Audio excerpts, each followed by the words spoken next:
David Stu, welcome to the Leanpub launch video for No One Is Coming to Save You, the power-ups to help surf the chaos.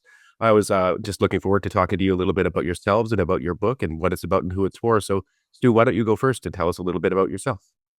Excellent. Thank you so much for this opportunity. Yeah, it's very much a collaborative effort with Dave here, and I think that the book and me all kind of molds together. But the world that we're living in right now, if no one hasn't noticed, is rather volatile and uncertain.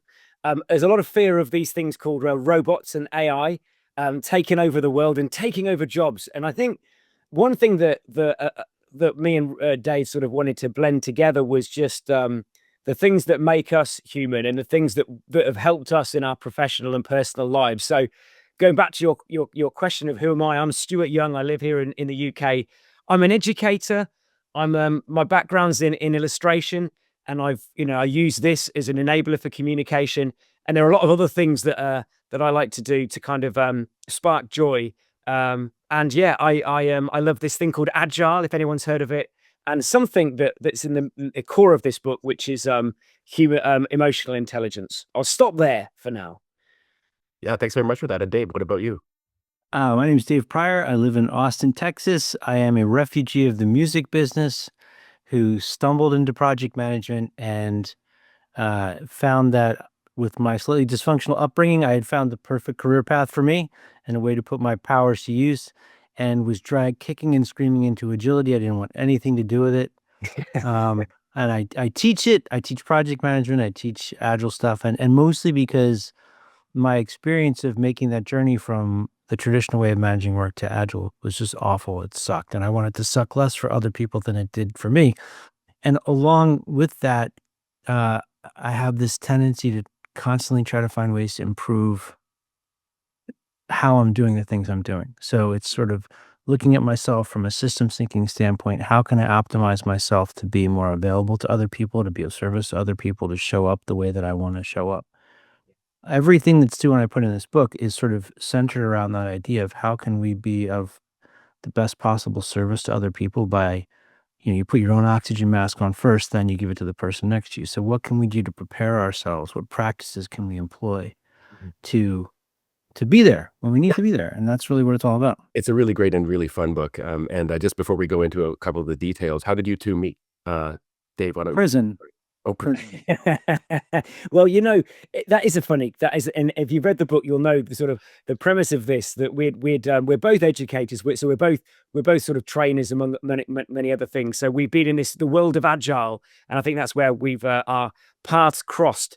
But we were at a gathering, one of these conferences, a Scrum gathering, if anyone's familiar with Scrum, and we decided after a couple of drinks that we would like to write a book. Couple. So we were well drunk when we made that decision.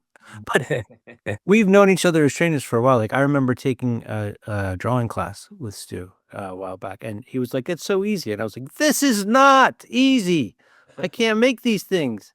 We're very different. Or like, it's a good balance. Like, he's very, very good with the visuals. Well, this is a really good point. I think that's a really important point, and I'm sure you'll ask lots of questions, but this is the key thing to this. It's a very experimental approach, what we originally thought for the book and how it's evolved over 2 years. And because it's all about, understanding ourselves and how we can be of service to ourselves and others, we've explored and learned so much about ourselves and how we both show up. And this book, the relationship, the collaboration is really key to the success. Yeah, and it's interesting you say that, because one thing you realize right away is that you both allow both of your voices to be there explicitly in the book, which is great. There's sort of the together voice, and then there's the Dave voice and the Stu voice, which is just a really great, and all the fonts and all the fonts and all the drawings. So the book is power ups for the self-help and personal transformation and self-improvement and those kinds of things. So Stu, what's your if you had to pick a favorite one, or one that was closest to you, which one would that be, do you think? Well, I mean, so if just to kind of the core philosophy is a kind of a self-responsibility, that no one is coming to save you, because everyone assumes that the next model or framework or method or machine is here, but really it comes down to yourself. And that sort of embracing that imperfection, and I'll come back to that. I think that's the wonderful thing that we've realized, that it's kind of evolved into a very much a self-help book, because we've failed and failed to, and we've identified So that you don't have each other versions.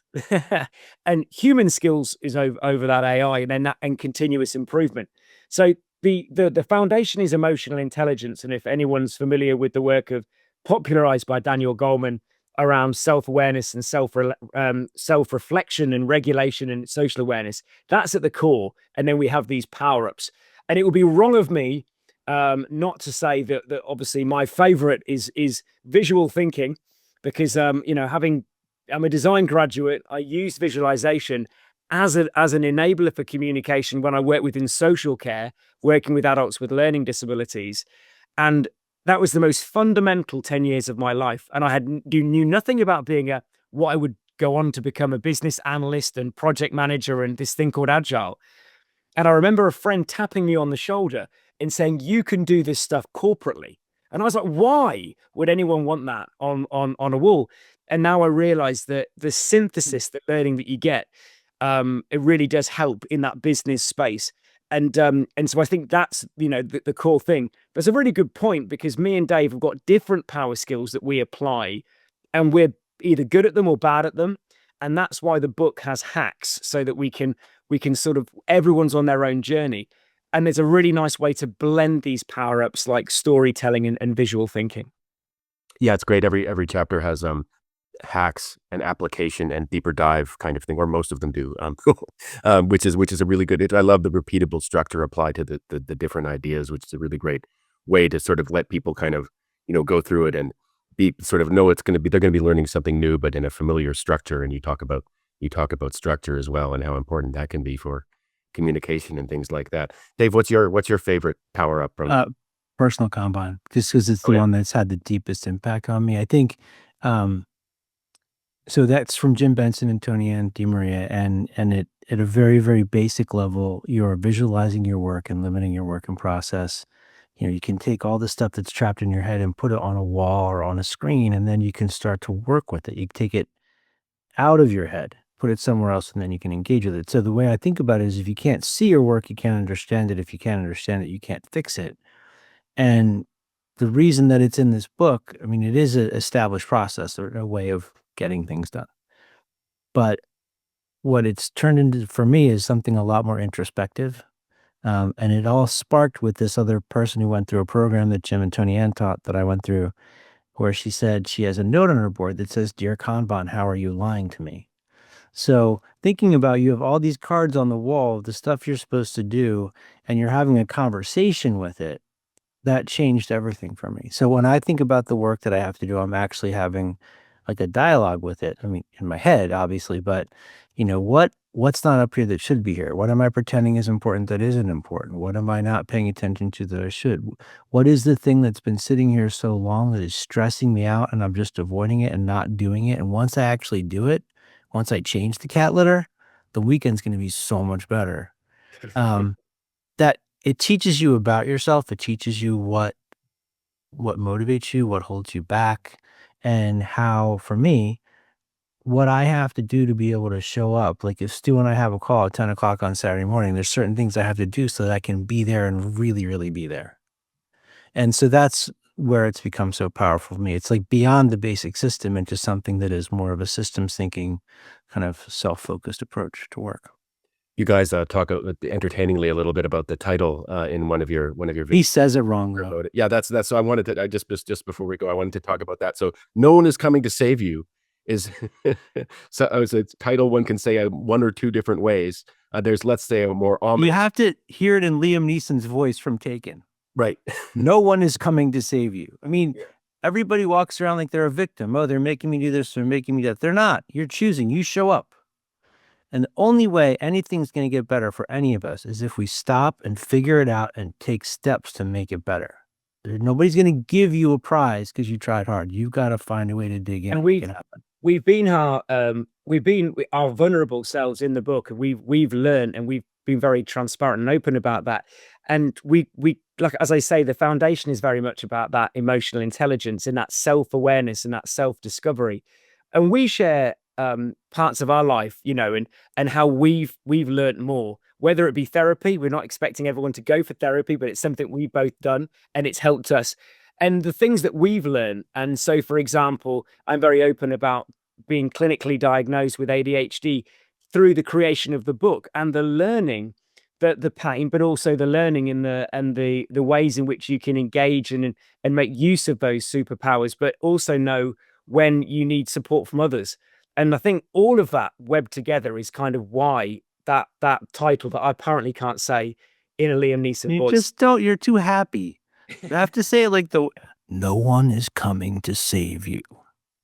I love the sort of like this sort of it's clear from the sort of visual presentation of the book and stuff like that that as ominous as it is and as serious as that message is, this book is for other people. And you know, you talk about emotional intelligence and empathy and things like that. Yeah. And the fact that no one is coming to save you doesn't mean, you know, you should you know, turn into an armadillo or something like that. Exactly. That's not the answer. Turn into John Wick. Yeah, exactly. Well, yeah. So the book is No One Is Coming to Save You. It's the power ups to help surf the chaos. It's a really great book. I recommend it to anyone who's just interested in thinking more about how they think about themselves and their lives and how they relate to each other. And if you're, you know, feeling overwhelmed or you know, taken over by chaos, this is a really great book. So thank you very much for writing the book and Thank you. as a platform and for doing this video. Thanks Thanks for so having us. much. That's the opportunity.